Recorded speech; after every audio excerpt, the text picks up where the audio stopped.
Fear Not, Episode 153. Hi, I'm Billy Atwell, and I believe that consistently facing your fears is the only way to realize your truest self and to make those confident choices that will help you to obtain your deepest held hopes and dreams. I have faith that this podcast series will show you that you are not alone, that it will strengthen you and give you courage to face your fears, and that it will help you to permanently cross over into a life of living beyond your fears. Join me on this journey as we listen and learn from others as they share their experiences in facing and overcoming their own fears.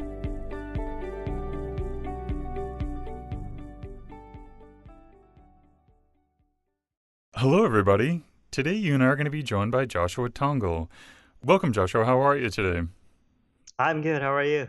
I'm doing well, thanks. Are you ready to fear not today? Yeah, I'm ready. Let's do this.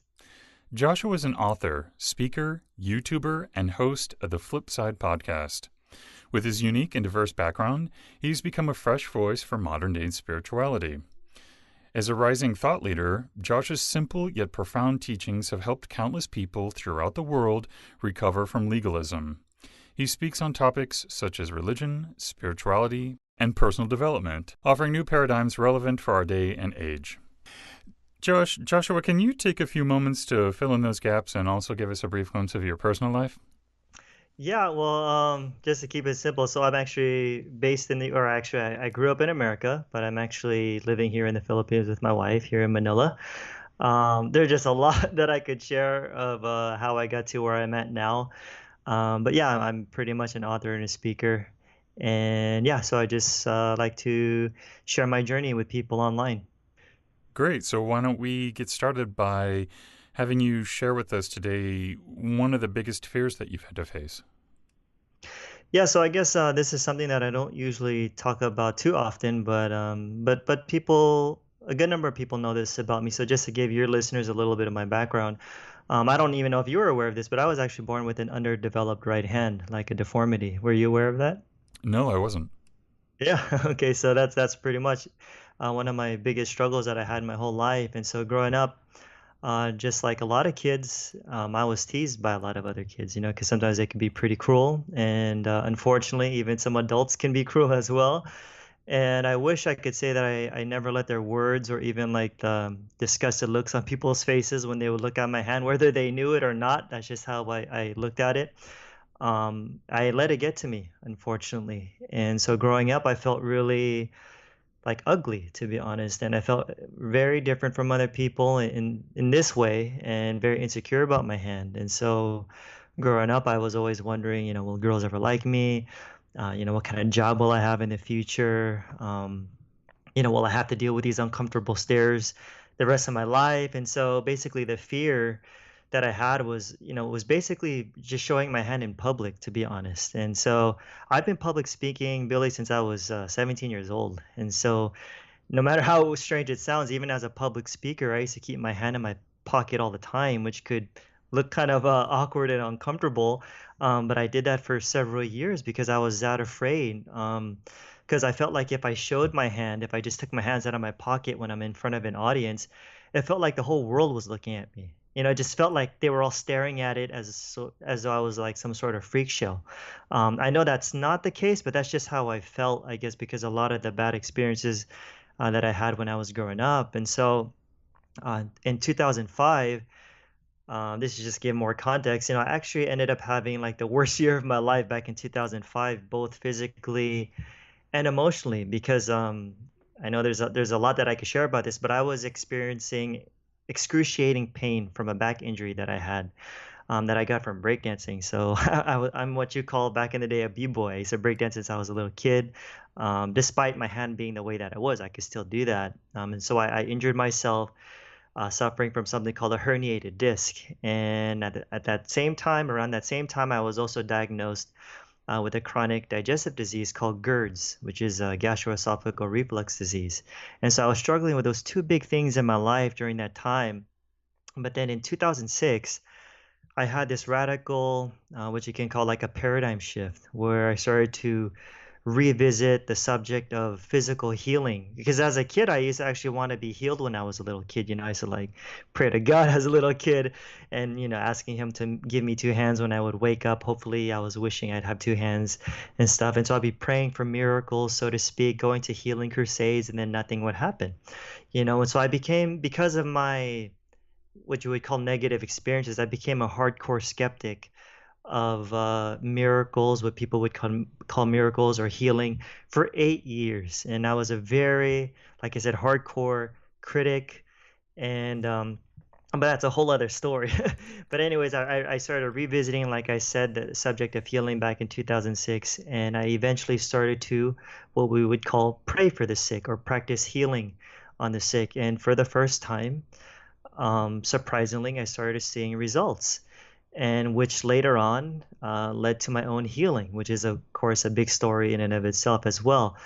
But even though I started to believe in the idea that anything is possible as I started to pray for the sick back in 2006, there was still that one thing that I felt was impossible for me, which was this limitation that I had, so to speak, this one that I actually created myself, where I couldn't believe in overcoming the fear of showing my hand in public. So here I was speaking at different events, conferences about miracles, and using these terms called the supernatural and all, et cetera, et cetera. And yet here I was feeling that all things are possible except for this one issue for me that I had. I just couldn't believe in myself of overcoming this fear of just because I felt so self-conscious. So there was like this, what you would call like a cognitive dissonance going on with me, But as I was still going around speaking at a lot of places, on the idea of belief, or the believing for the impossible, there was one day that literally changed my life forever. And it was a day that I finally faced my fear. And so, like I said, I was speaking at a lot of places concerning healing and, miracles. And so I was invited to speak at my university at the time. This was back in 2006. And so, just as I usually do before any speaking engagement, I usually, meditate, where I get focused and what we would call prayer for some people. And so I would do that. It was no big deal, But before I started to walk to the auditorium where I was going to speak this one day, I just thought I'll do what I always do. I'll keep my right hand in my pocket the entire time as I speak, just like as I did the week before at a conference where I spoke about miracles. I had my hand in my pocket the whole time, so I thought, what's going to be new at this event when I'm speaking at my university? Just no big deal. So why would I want to put myself in a situation where I'm going to have to deal with one of my biggest fears that day? And so shortly after, this is the strange part. Shortly after I entered the building, the auditorium where I was going to speak, I kid you not, I don't know how to explain it, but something out of the ordinary happened to me this day. And I heard like this very distinct voice, but it wasn't like just any voice. It was like very gentle, yet it was very firm, and it didn't sound like me. It didn't sound like the usual voice in my head, especially because of what I heard it say. But the only way that I could describe it was like it was just this like this internal audible voice, kind of like interrupting my thoughts, and call it God, universe, higher self, whatever. It doesn't matter to me. All I know is that this voice was very crystal clear when I heard it, and his voice said, "You are going to show your hand today." That's it. That's all that I heard. It literally interrupted my thoughts, and I freaked out, And here's this audience. They were waiting for me to speak at the auditorium, and I was like pacing back and forth because I was panicking. And I know this is not a big deal for a lot of people, but if you just know more of my story, Billy, like this was the biggest issue that I've struggled with my whole life. So it was a big issue for me. And long story short, once I got up to the front to speak, I was very uncomfortable, and I just burst into tears in front of everybody in the audience. And they had no idea what was going on with me because I just knew that it was a day that I was finally going to face my fear of showing my hand to everyone in the audience. And I felt, like I said, I felt extremely uncomfortable. And the audience, they were probably wondering what the heck was going on and what was it that I was hesitating to do or say. But there I was, just standing there, vulnerable, crying, kind of like a baby. And I'm an adult, I'm in my mid 20s, and all eyes were on me. and I tried to remove my hand out of my pocket several times, but I just felt like I couldn't. And then all of a sudden, I started to get overwhelmed with like a lot of the painful childhood memories that I would have, of just the disgusted looks on people's faces, where the fear kind of deepened even more as I was standing in front of everybody. And then a close friend of mine at the time, he got up from his seat and he moved to the center of the aisle. And then he looked directly at me and he gave me this really intense look on his, with his eyes. And he gave me that like that slight nod with his head, sort of like the the nod that Mr. Miyagi gave Daniel in The Karate Kid. I don't know if you saw that movie, right? Yeah, But then totally. he gave me that look, and then he was just giving me that affirmation, like, Josh, you can do it. Because he was one of my closest friends at the time, so he knew what I was about to do because he saw so much fear in me. Even though I didn't say anything to him beforehand. And then, while all eyes were fixed, and then while my eyes were fixed to the ground, because I was so scared to look up at people's reactions, it finally happened. And I took my right hand out of my pocket, and for the first time in my life, Billy, I just held it up high for everyone to see. And my eyes were still fixed to the ground because I was so scared to look up. And then, with my hand still up in the air, I finally found the courage to look up and around at the crowd. And what I saw was something that I'll never forget, even to this day. And I saw people's eyes and they were staring, but to my surprise, they weren't looking at my hand, at least from what I can tell. And instead, I just saw them looking straight into my eyes.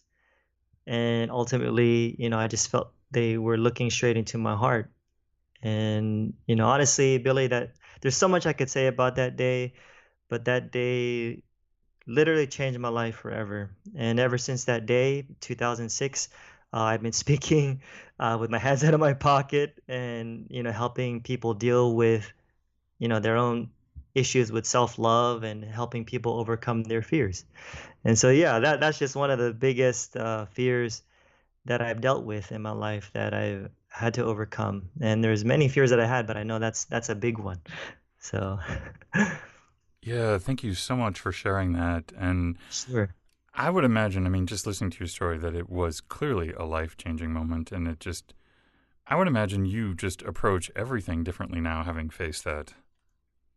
Yeah, I mean, it just gives me more of the confidence. I get reminded constantly of that day that in order to face your fears, you just gotta, in order to overcome them, you just have to face it one day. Because like I said, I've been doing public speaking since I was 17. I'm 36 years old now.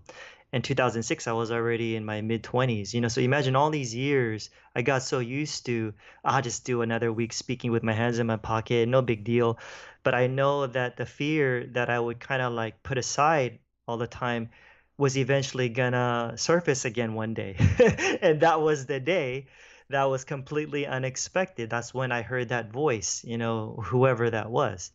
And like I said, it did change my life forever. I just spoke in Singapore last week, and I was showing my hand to people in Singapore, and as I spoke, and people came up to me, sharing to me their own issues with their physical body, and that's what I've seen. Just it doesn't just change my life. I've seen on how much it changed other people's lives.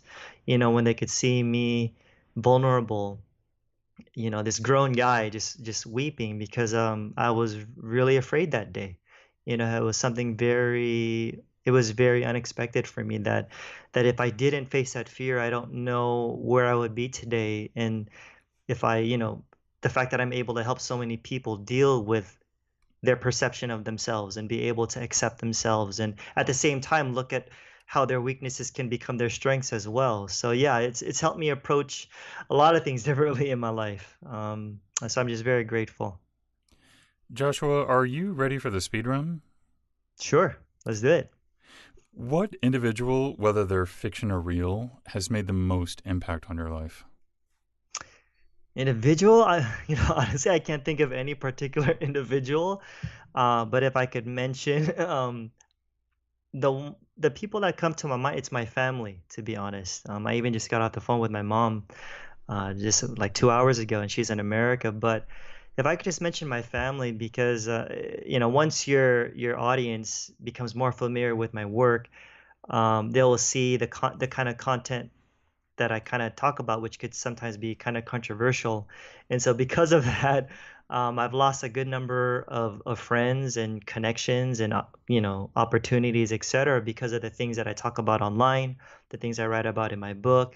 But my family, it's amazing. Just all these years, even though we see things differently, they've shown me nothing but unconditional love through it all.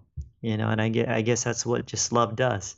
It's kind of like it doesn't matter in a way, what my son believes, what my parents might be thinking, because I love my son, or my sisters, the way they still treat me the same, even though we see things so differently. And so honestly, I can't think of any particular individual, but one thing that I'm always constantly grateful for is my family. Like, I just love them so much. I mean, they're so scared. Sometimes I think read the stuff that people say about me online because of the stuff that I talk about. It's very hot topic kind of issues that just some people, unless you're on the same page, it's going to be very difficult to swallow. So, like I said, it's just my family have been the people in my life that just shown me so much love and support that yeah, they're just the ones that really stand out to me at this time of my life. And of course my wife too, who's here. And she stuck with me from the very beginning, ever since we met. And she would always tell me, Josh, these other people who could criticize you for the stuff that you share online, she's like, they don't know you, but I know you. I know your heart. So it's those people in my life who've been able to look past, these kind of hot topic issues, and who've been able to see into my heart and been able to follow my journey. So, If you could instantly change one thing in the world, what would you change? huh.